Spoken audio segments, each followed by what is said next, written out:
নমস্কার, জয় শ্রীরাম, হর হর মহাদেব। পাপ যে কারুর বাপকেও ছাড়ে না, অবশেষে বুঝতে পারছেন মমতা ব্যানার্জি, অভিষেক ব্যানার্জি। বারবার আপনাদের বলেছি না, পশ্চিমবঙ্গে যে ডাইনি তন্ত্রের প্রতিষ্ঠা করেছিলেন মমতা ব্যানার্জি, যে পাপটা যুগ্মভাবে পিসি ভাইপো মিলে করেছিলেন, তার খেসারত একদিন দিতে হবে, আর ঠিক সেটাই দিতে হচ্ছে। দলের বিধায়করা তাদের সঙ্গে নেই, সাংসদরা নেই, দলের কোনো নেতা কর্মী তাদের সঙ্গে নেই, দলটা তাদের হাত থেকে চলে যাচ্ছে। সব থেকে বড় কথা, নিজের হাতে যে দলটা তৈরি করেছিলেন মমতা ব্যানার্জি, নিজের হাতে সেই দলটাকে ভেঙে দিতে হচ্ছে। ভাইপো যে কোনো মুহূর্তে অ্যারেস্ট হতে পারে, সিআইডির গেরো ছিল। এই প্রতিবেদন যখন করছি, তার বাড়ির দরজায় ইডি পৌঁছে গেছে সামনের নোটিশ নিয়ে। যে কোনো মুহূর্তে অভিষেক ব্যানার্জিকে তুলে নেওয়া হবে।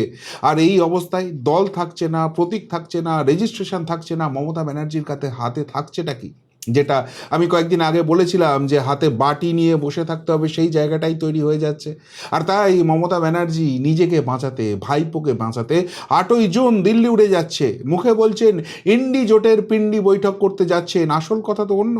শোনা যাচ্ছে যদি মোদি বাবার পাটা একবার ধরা যায়, পা ধরে ক্ষমা চেয়ে যদি কোনো রকমে তার দয়া ধর্মটাকে জাগিয়ে তোলা যায়, যদি এই জায়গা থেকে ভাইপোটাকে জেল যাওয়া থেকে বাঁচানো যায়, এছাড়া মমতা ব্যানার্জির জীবনে আর কিছু পড়ে নেই। কি হলো আজকে এক এক করে আপনাদের সামনে নিয়ে আসি। প্রথমেই যেটা সব থেকে বড় গুরুত্বপূর্ণ খবর চলে এলো, সেটা হচ্ছে ঋতব্রতদের বিদ্রোহের পর আর কোনো ঝুঁকি নিতে পারলেন না মমতা বন্দ্যোপাধ্যায়। পরিষ্কারভাবে সোশ্যাল মিডিয়াতে পোস্ট করে জানিয়ে দেওয়া হলো যে রাজ্যের দলের সমস্ত কমিটি সংগঠন সব কিছু ভেঙে দেওয়া হলো। এবার প্রশ্নটা হচ্ছে যে মমতা ব্যানার্জি হঠাৎ করে এই কাণ্ডটি করলেন কেন? তৃণমূল কংগ্রেস হঠাৎ করে দলের সমস্ত কমিটি ভেঙে দিতে বাধ্য হলো কেন? কেননা পরিষ্কারভাবে দেখা যাচ্ছে বিদ্রোহীদের যে বড় অংশটা মমতা ব্যানার্জির কথা আর শুনছে না, অভিষেক ব্যানার্জিকে আর পাত্তা দিচ্ছে না, ফুঁ দিয়ে উড়িয়ে দিচ্ছে। তাদের অনেকেই এদের সংগঠনের বিভিন্ন জায়গা ধরে বসে আছে। এখন এই অবস্থায় যদি সংগঠন ধরে রাখা হয়, তাহলে সমস্তটাই তার হাতের বাইরে চলে যাবে। সেই জন্য মুখ বাঁচাতেই কি এই সংগঠন ভেঙে দেওয়া হলো? কিন্তু এরপরেও প্রশ্ন উঠছে যে তাতে লাভটা কি হবে? দলটাই তো তার হাতে থাকবে না, ফলে তিনি কি নির্দেশ দিলেন না দিলেন সেটাতে আর কিছু এসে যায়। তৃণমূলের অনেকে দেখলাম লাফালাফি করে বলছে যে এই ব্যাপক পরিমাণ যে হারটা হয়েছে, সেখান থেকে আত্মসমালোচনার জায়গা আছে, এবং সেই জন্যই দলের সমস্ত কমিটি ভেঙে দেওয়া হলো, যাতে যোগ্যদের, নতুনদের তুলে নিয়ে আসা যায়, সেখানে বসানো যায় এবং দলটার পুনরুজ্জীবন ঘটানো সম্ভব হয়। যারা এই কথাগুলো বলছে নির্লজ্জ দোকান কাটা বেহায়ার মতো, তাদের একবারও মনে পড়ছে না যে একটা প্রশ্ন করে তাদের দলনেত্রী মমতা বন্দ্যোপাধ্যায়কে, যে আরও বড় নির্লজ্জ, আরও বড় দোকান কাটা, আরও বড় বেহায়া, যে এখনও অবধি হেরে যাওয়ার পর স্বীকার করছে না যে সে হেরেছে, হারটা মানতে পারছে না। এরকম একটা লোভী, নির্লজ্জ, মিথ্যাবাদী মহিলাকে এখনও মাথায় বসিয়ে যারা এই রাজ্যে বিরোধী রাজনীতি করার স্বপ্ন দেখছে, তাদেরকে শুভনন্দন জানানো ছাড়া আর কিন্তু কোনো রকমই কোনো উপায় নেই। কিন্তু একটা গুরুত্বপূর্ণ ঘটনা ঘটেছে এরপরই। যে মুহূর্তে বৈঠক এখানে ঘোষণা করে দেওয়া হলো সোশ্যাল মিডিয়ায় যে ভেঙে দেওয়া হচ্ছে সমস্ত কমিটি, তারপরই মমতা ব্যানার্জি আর অভিষেক ব্যানার্জি একান্তে বৈঠক করছেন কালীঘাটে। সেখানে চন্দ্রিমা ভট্টাচার্য উপস্থিত আছেন এমন খবর পাওয়া যাচ্ছে। এখন ঢাল নেই, তলোয়ার নেই, নিধিরাম সর্দার হয়ে অভিষেক মমতা কি বৈঠক করছেন? তাহলে কি দল নিয়ে নতুন করে কোনো ভাবনা চিন্তা চলছে? আসলে ভাবনা চিন্তা করার কোনো জায়গা নেই। বৈঠক একটা জায়গা থেকেই হচ্ছে, সেটা হচ্ছে কিভাবে গ্রেপ্তারি বাঁচানো যায়। আজকে এই অভিষেক ব্যানার্জি সিআইডির হাতে যে অ্যারেস্ট হতে পারে, সেই সম্ভাবনার কথা মাথায় রেখে আদালতে চলে গেছে, রক্ষা কবচ চেয়েছে। ভাবুন একবার কি অবস্থা হয়ে গেছে ছেঁচড় অভিষেকের। যখন তাকে পুলিশ ডাকছে, চলে যাচ্ছে রক্ষা কবচ নিতে। যখন তাকে সিআইডি ডাকছে, চলে যাচ্ছে রক্ষা কবচ নিতে। এই ধানাই পানাই করে, আর এ ফুটানি করতো পকেটে হাত দিয়ে ফুটোমস্তানের মতো, যে 5 পয়সার দুর্নীতি কেউ প্রুভ করতে পারবে না, গলায় ফাঁসির দড়ি দিয়ে ঝুলে যাব, ওইসব ফুটানির দিন শেষ, বুঝে গেছে অভিষেক। আর সেই জন্য মমতার কাছে গিয়ে এখন কুই কুই করে কাঁদার জন্য এই বৈঠকে বসেছে। প্রশ্ন উঠছে, যাক দেখা যাক সেই বৈঠকের নির্যাস কি বেরোয়। কিন্তু যেটা সবথেকে গুরুত্বপূর্ণ একটা অংশ দেখা যাচ্ছে, সেটা সকালবেলাতেই হয়ে গেছে, যেটা গতকাল থেকেই সম্ভাবনাটা ছিল। যেহেতু গতকাল মাননীয় স্পিকার রথীন্দ্র বোস ছিলেন না, সেই জন্য ঋতব্রতদের যে ব্লকটা আছে, তারা কিন্তু গতকাল চিঠিটা জমা দিতে পায়নি, এবং এর একটা বড় কারণও আছে। আজকে যেহেতু মাননীয় স্পিকার অ্যাভেলেবেল ছিলেন বিধানসভায়, সুতরাং ঋতব্রত এবং সন্দীপন তারা প্রথমে চলে আসে। তারপর দেখা যায় এক ঝাঁক তৃণমূল বিধায়কের হঠাৎ করে বিধানসভায় কাজ পড়ে গেছে, সবাই নাকি ব্যক্তিগত কাজে এসছেন, এবং তারপর এক এক করে আস্তে আস্তে সকলেই যেটা করেন যে আলটিমেটলি ঋতব্রতকে সেখানে বিরোধী দলনেতা মেনে নেওয়া হয়, তাদের একটা পরিষদীয় দলের বৈঠক হয়, সেখানে রেজলিউশন করা হয় এবং তারপর সেটা মাননীয় স্পিকারের হাতে জমা দেওয়া হয়। এখন এই যে মাননীয় স্পিকারের হাতে চিঠিটা জমা দেওয়া হয়েছে, সেখানে সই করলেই তো হয়ে যেত, সবাইকে বিধানসভায় আসার কি দরকার হয়েছিল? আসলে দরকারটা হয়েছিল তার কারণ এই সই নিয়ে অভিষেক যে জোচ্চুরিটা করেছে, যে জাল জোচ্চুরি করেছে, যে ফেরেববাজিটা করেছে, তারপর ঋতব্রতরা আর কোনো রকম রিস্ক নিতে চায়নি যে ভবিষ্যতে যদি কথা ওঠে যে তারাই নাকি এইসব কাণ্ডকারখানা করেছে, কারণ এই অভিষেক আর মমতাকে এরা তো আর বিশ্বাস করে না। সুতরাং সেই জায়গা থেকে তখন এটা বলার জায়গা থাকবে যে দেখো সকলেই তো এখানে উপস্থিত হয়েছিল, উপস্থিত হয়ে নিজে থেকে একদম স্পিকারের সামনে সই করেছে, আমাদের পরিষদীয় দলের বৈঠক হয়েছে, সেই জায়গাটাকে করার জন্যই কিন্তু খুব গুরুত্বপূর্ণ হয়েছে। এবার যেহেতু এই 58 জন বিধায়ক সই করেছে, তাহলে প্রশ্ন থাকছে কোন 22 জন যারা বাইরে রইলেন না, যারা 22 জন বাইরে আছেন তারা সকলেই মমতার সঙ্গে নেই। গতকাল মমতা যে ধর্ণা করেছিল সেখানে 8 জন এমএলএকে দেখা গিয়েছিল, শোভনদেব চট্টোপাধ্যায়, বিমান বন্দ্যোপাধ্যায়, ফিরাদ হাকিম, মদন মিত্র, অশোক দেব, নয়না বন্দ্যোপাধ্যায়, অসীমা পাত্র এবং কুণাল ঘোষ। 2 জন লোকসভার এমপি তার সঙ্গে ছিল, কল্যাণ বন্দ্যোপাধ্যায়, মালা রায়, আর 4 জন রাজ্যসভার এমপি, ডেরেক ওব্রায়েন, দোলা সেন, শামিরুল ইসলাম এবং নাদিমুল হক, এরা মমতা বন্দ্যোপাধ্যায়ের সঙ্গে ছিল। কিন্তু যারা ছিল তারা কি সকলেই মমতার সঙ্গে ছিল? না, সেটা যে ছিল না, মমতা যে সেখানেও ধোঁকা খেয়েছে তার বড় প্রমাণ তার কিছুক্ষণের মধ্যে পাওয়া গেল যখন নবান্নে মাননীয় মুখ্যমন্ত্রী শুভেন্দু অধিকারী প্রশাসনিক বৈঠক ডেকেছিলেন। দেখুন, মাননীয় মুখ্যমন্ত্রী এখানে প্রথম থেকেই বলে দিয়েছেন যে প্রশাসনিক ব্যাপারে তিনি কোনো রাজনীতি চান না, সেখানে কোনো আমরা ওরা হবে না, সবাইকে নিয়ে একসঙ্গে তিনি রাজ্যের উন্নয়নটা করতে চান, যেটা গত 15 বছর ধরে মমতার নেতৃত্বে বাংলা মিস করেছিল। কিন্তু শুভেন্দু অধিকারী এসে দায়িত্ব নিয়েই সেটা দেখিয়ে দিয়েছেন যে না, তিনি মমতা ব্যানার্জি নন, তিনি হচ্ছেন শুভেন্দু অধিকারী, যিনি রাজ্যটার ভালো চান, তিনি শুধুমাত্র কারণ নিজের ভাইপোর পকেট উন্নয়ন করার জন্য করেননি। তো যাই হোক, সেই যে বৈঠক ডেকেছেন আমরা দেখেছি প্রথম দিন থেকেই সেটা শুভেন্দু অধিকারী করছিলেন মুখ্যমন্ত্রী হিসেবে শপথ নেওয়ার পরে, কিন্তু তখনও মমতার কলকাঠি নাড়ার জন্য, অভিষেকের পিছন পাকামির জন্য তৃণমূল বিধায়করা রাজ্যকে ডুবিয়ে সেই প্রশাসনিক বৈঠকে যাচ্ছিল না। এই দরজাটা প্রথম আমরা খুলতে দেখলাম উত্তর 24 পরগনায় যখন প্রশাসনিক বৈঠক হলো কাকলি ঘোষ দস্তিদারের নেতৃত্বে, সেখানে অনেকগুলো বিধায়ক এলো এবং তারা কিন্তু এটাকে যে একটা সদর্থক স্টেপ সেই হিসেবে নিল।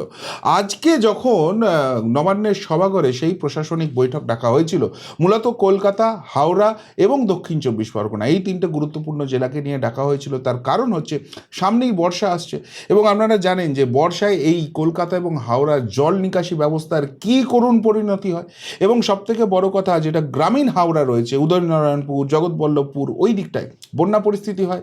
আর দক্ষিণ 24 পরগনার কথা তো বলার কহতব্য না, বিশেষ করে সুন্দরবন অঞ্চল, এখানে বারবার আমরা দেখি ঘূর্ণিঝড় হয় এবং সেখানে সাধারণ প্রান্তিক মানুষ কি অসহায় অবস্থায় থাকে। তো এই সমস্ত কিছু নিয়ে বৈঠক ছিল এবং সেই বৈঠকে যেটা গুরুত্বপূর্ণ দেখা গেল, গতকাল মমতার সঙ্গে থাকা ওই যে 8 এমএলএ, তাদের মধ্যেও 4 জন গুটি গুটি পায়ে চলে গেলেন শুভেন্দু অধিকারীর সঙ্গে কথা বলতে। কারা কারা গেলেন?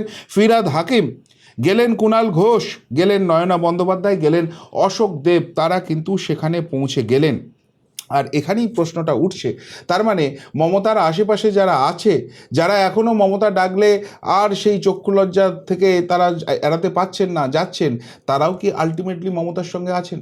যেখানে বিশেষ করে পরিষ্কারভাবে বোঝা যাচ্ছে যে সত্যি সত্যিই যদি ঋতব্রতদের গোষ্ঠীটা মূল তৃণমূল হিসেবে প্রতিপন্ন হয়, তাহলে এরা যদি ঋতব্রতদের সঙ্গে না থাকে, এরা মমতার সঙ্গে থাকতে চায়, তাহলে এরা আনঅ্যাটাচড এমএলএ হিসেবে থাকবে, সেইভাবে কোনো রকমই কোনো স্কোপ এরা পাবে না। আর সেই জায়গার রাজনৈতিক ঝুঁকিটা এরা নেবে, কেননা তৃণমূল রাজ্য থেকে চলে গেছে, মুছে গেছে, এই তৃণমূল আর ঘুরে আসবে না। সেই জায়গায় মমতাকে আঁকড়ে ধরা মানে নিজেদের রাজনৈতিক জীবনটাকে জলাঞ্জলি দিয়ে দেওয়া। এরা এতখানি মূর্খামি করবেন, এই প্রশ্নটা উঠছে। আর সেটা যদি সত্যিই হয়, কালীঘাটে মমতার অভিষেক ছাড়া এই মুহূর্তে কেউ থাকবে না। আর কিছুদিন বাদে অভিষেককে যদি সত্যিই জেলে ঢুকতে হয়, মমতা ছাড়া আর কালীঘাটে কেউ পড়ে থাকবে না, এই হাল হয়ে গেছে। অর্থাৎ যে পাপ করেছে সেই পাপের বোঝা সেটা আস্তে আস্তে এইভাবেই শাস্তি স্বরূপ ফেরত আসছে। কিন্তু এর থেকেও যেটা লাখ টাকার প্রশ্ন, সেটা হচ্ছে মমতার হাতে প্রতীকটাও থাকবে, দলের রেজিস্ট্রেশনটাও থাকবে। দেখুন, এই যে ঋতব্রতর নেতৃত্বে যে সেগমেন্টটা বেরিয়ে এসছে, তারা কিন্তু খুব সাবধানে পা ফেলছে। এরা কি বলছে? এরা পরিষ্কারভাবে বলছে যে মমতা বন্দ্যোপাধ্যায়কে দেখেই আমরা দল করেছি, মমতা বন্দ্যোপাধ্যায় এখনও আমাদের নেত্রী, আমরা তৃণমূল কংগ্রেসেই রয়েছি, মমতা বন্দ্যোপাধ্যায়কে আমরা আলাদা কিছু করছি না।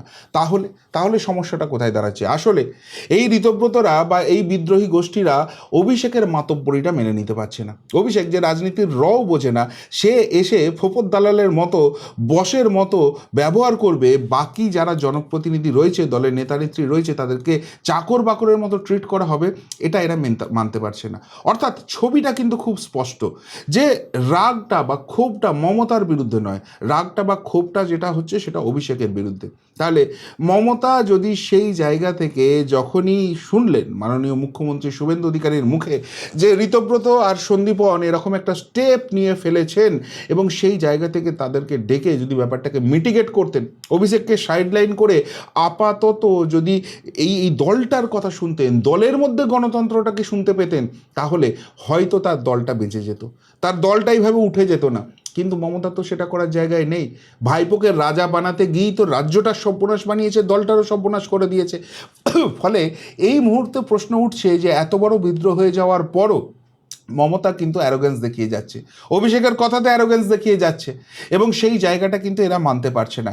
তাহলে আগামী দিনে কি সত্যি সত্যি এরা প্রতীকটাকেও কেড়ে নেওয়ার জায়গায় চলে যাবে? কেননা এখানে একটা বিগার পলিটিক্স চলছে, সব কন্ট্রোলটা এদের হাতে যে থাকবে তা কিন্তু নয়। দলের একটা বড় অংশ কিন্তু এমপি, এবং সেখানে যদি দেখেন রাজ্যসভা লোকসভা মিলিয়ে 42 জন এমপি রয়েছে, যার মধ্যে 4 জন মাত্র এখন আপাতত মমতা ব্যানার্জির সঙ্গে দেখা যাচ্ছে, মানে বাকি 38 জনই মমতার সঙ্গে নেই। সংখ্যাটা কিন্তু ব্যাপক, সেই সেগমেন্টটাও কিন্তু বেরিয়ে আসবে। এরা যদি প্রতীক না চায়, এরা যদি লোকসভা রাজ্যসভায় আলাদা হয়ে গিয়ে সেখানে প্রতীক ডিম্যান্ড করে ফেলে, তাহলেও কিন্তু মমতায় গাড্ডা পড়বে। সুতরাং মমতার গাড্ডা শুধুমাত্র ঋতব্রত সন্দীপনদের ম্যানেজ করলেই এখন আর হবে না, বৃহত্তর অ্যাসপেক্ট তৈরি হয়ে গেছে। আর সেই জন্যই মমতা বুঝতে পারছে যে কতখানি তার ছন্ন ছাড়া অবস্থা হয়ে গেছে।